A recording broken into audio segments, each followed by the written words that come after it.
Home to hundreds of exotic and native birds, Bhubaneswar's Nandankanan Zoological Park has gone into high alert after the confirmation of bird flu in Mundambo village of Khordha district. In response, zoo authorities have activated strict containment and surveillance protocols. Access to the open aviary has been restricted. Zoo staff must now submit daily bird health reports reviewed by the director and deputy director. Deliveries of chicken, eggs or poultry products have also been barred from entering the premises. All vehicles are routed through disinfection pools. Bird handlers and veterinary teams have been equipped with gloves and protective kits.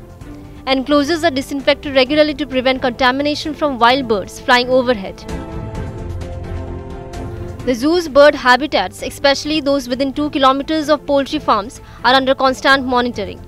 A dedicated veterinary team is coordinating with Odisha's rapid response squads for early detection and containment. Bird flu पे हमारा बहुत किसी माने सचेतनता programme करा जायछि जेमिति कि आपनकर देखंतु हमर बाड़ एनक्लोजर रे हमरो प्रत्येक दिन जो जू एनिमल कीपर माने रहिबे से माने डेली ऑब्जर्वेशन रखिबे जे पक्षी मानकर कोनोसी प्रकार अभावनीय मृत्यु जेमिति न हो जेमिति कोनोसी प्रकार अभावनीय मृत्यु हले माने से माने इमिडिएटली मते जणेबे हम डेप्यूटी डायरेक्टर सारंग मते जणेबे तेणु प्रत्येक बाड़ एनक्लोजर को आम डिसइनफेक्शन बाड़ एनक्लोजर भितर कौन प्रकार बाहर पक्षी आसी जदि झाड़ा कि पड़े से प्रकार जमी पा जमी माने संक्रमण न हो ताप्रति ध्यान दि जाइए एवं कौन प्रकार जब रात्रि जदि खाद्य बड़गा रही जाइए पक्षी मानकर किंबा जदि झाड़ा रहा तुरंत बरियाल मेथड हो कि पोता जीव कि पोड़ा जीव जहाँफल से संक्रमण व्यापीब ना एवं यही समय आमर बाहर कौन भेंडर आमर चिकेन कि अंडा आने आम बारण कर दीचु।